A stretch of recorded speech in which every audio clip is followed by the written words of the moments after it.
Hai,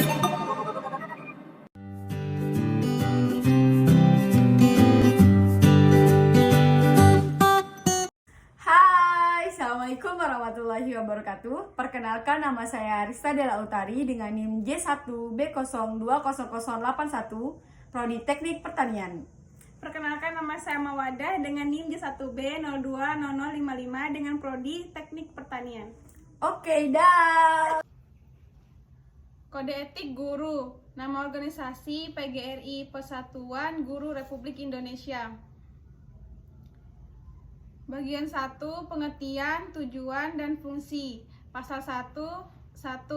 Kode etik guru Indonesia adalah norma dan asas yang disepakati dan diterima oleh guru-guru Indonesia sebagai pedoman sikap dan perilaku dalam melaksanakan tugas profesi sebagai pendidik, anggota masyarakat, dan warga negara. Poin kedua, pedoman sikap dan perilaku sebagaimana yang dimaksud pasal ayat 1. Pasal ini adalah nilai-nilai moral yang membedakan perilaku guru yang baik dan buruk, yang boleh dan tidak boleh dilaksanakan selama menunaikan tugas-tugas profesionalnya untuk mendidik, mengajar, membimbing, mengarahkan, melatih, menilai, dan mengevaluasi peserta didik, serta pergaulan sehari-hari di dalam dan di luar sekolah. Kode etik PPNI, Persatuan Perawat Nasional Indonesia. Kode etiknya A. Perawat dan klien. Poin 1. Perawat dalam memberikan pelayanan keperawatan menghargai harkat dan martabat manusia, keunikan klien dan tidak terpengaruh oleh pertimbangan kebangsaan, kesukuan, warna kulit, umur, jenis kelamin, aliran politik dan agama yang dianut serta kedudukan sosial. B. Perawat dan praktek. 1. Perawat memelihara dan meningkatkan kompetensi di bidang keperawatan melalui belajar terus-menerus. 2. Perawat senantiasa memelihara mutu pelayanan keperawatan yang tinggi disertai kejujuran profesional yang menerapkan pengetahuan serta keterampilan keperawatan sesuai dengan kebutuhan klien.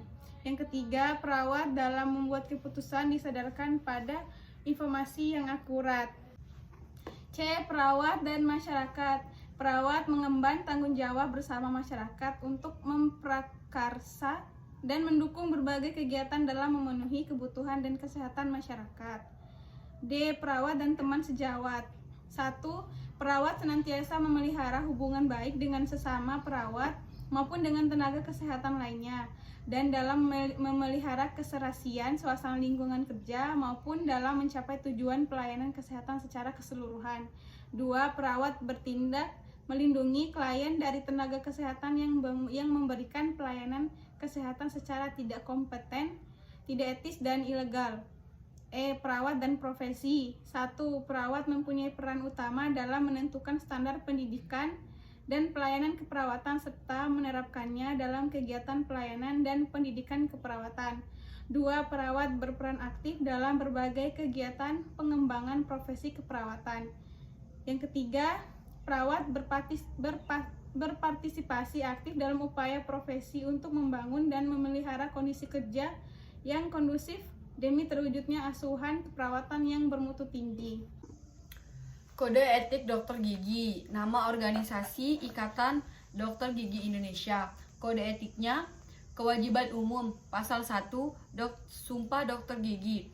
Dokter gigi di Indonesia wajib menjunjung tinggi, menghayati, mentaati, dan mengamalkan sumpah atau janji dokter gigi Indonesia.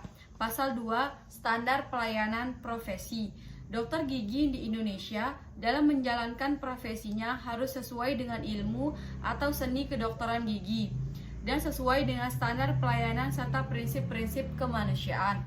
Pasal 3. Kemandirian profesi. Dalam menjalankan profesi, dokter gigi di Indonesia tidak boleh dipengaruhi oleh pertimbangan untuk mencari keuntungan pribadi. Pasal 4. Keterangan perawatan. Dokter gigi di Indonesia harus memberi keterangan atau pendapat yang dapat dipertanggungjawabkan. Pasal 5. Rabat dan komisi. Dokter gigi di Indonesia Tidak diperkenankan menjaring pasien secara pribadi melalui pasien atau agen. Pasal 6. Martabat dan integritas profesi. Dokter gigi di Indonesia wajib menjaga kehormatan, kesusilaan. Pasal 7. Infeksi silang. Dokter gigi di Indonesia berkewajiban untuk mencegah terjadinya infeksi silang yang membahayakan pasien, staf, dan masyarakat. Pasal 8. Kerjasama dengan tenaga kesehatan lain. Dokter gigi di Indonesia wajib menjalin kerjasama yang baik dengan tenaga kesehatan lainnya. Pasal 9. Pelayanan kesehatan masyarakat. Dokter gigi di Indonesia dalam rangka meningkatkan derajat kesehatan masyarakat wajib bertindak sebagai motivator, pendidik, dan pemberi pelayanan kesehatan atau promotif, preventif, kuratif, dan rehabilitatif. Pasal 10. Penelitian dan pengembangan. Dokter gigi di Indonesia wajib membuat hasil dan manfaat dari penelitiannya berguna dalam menjaga dan meningkatkan kemajuan profesi kedokteran gigi. Kode etik apoteker, nama organisasi Ikatan Apoteker Indonesia. Kode etiknya, Mukadimah, bahwasannya seorang apoteker di dalam menjalankan tugas kewajibannya serta dalam mengamalkan keahliannya harus senantiasa mengharapkan bimbingan dan keridhaan Tuhan Yang Maha Esa. Apoteker di dalam pengabdiannya serta dalam mengamalkan keahliannya selalu berpegang teguh kepada sumpah atau janji apoteker. Menyadari akan hal tersebut, apoteker di dalam pengabdian profesinya berpedoman pada satu ikatan moral, yaitu Kode Etik Apoteker Indonesia, Bab 1 Kewajiban Umum. Pasal 1. Seorang apoteker harus menjunjung tinggi, menghayati, dan mengamalkan sumpah atau janji apoteker. Pasal 2. Seorang apoteker harus berusaha dengan sungguh-sungguh menghayati, mengamalkan Kode Etik Apoteker Indonesia. Pasal 3. Seorang apoteker harus senantiasa menjalankan profesinya sesuai kompetensi apoteker Indonesia, serta selalu mengutamakan dan berpegang teguh pada prinsip kemanusiaan dalam melaksanakan kewajibannya. Pasal 4. Seorang apoteker harus selalu aktif mengikuti perkembangan di bidang kesehatan pada umumnya dan bidang farmasi pada khususnya. Pasal 5. Di dalam menjalankan tugasnya, seorang apoteker harus menjauhkan diri dari usaha mencari keuntungan diri semata yang bertentangan dengan martabat dan tradisi luhur jabatan kefarmasian. Pasal 6. Seorang apoteker harus berbudi luhur dan menjadi contoh yang baik bagi orang lain. Pasal 7. Seorang apoteker harus menjadi sumber informasi sesuai dengan profesinya. Pasal 8. Seorang apoteker harus aktif mengikuti perkembangan peraturan perundang-undangan di bidang kesehatan pada umumnya dan di bidang farmasi pada khususnya.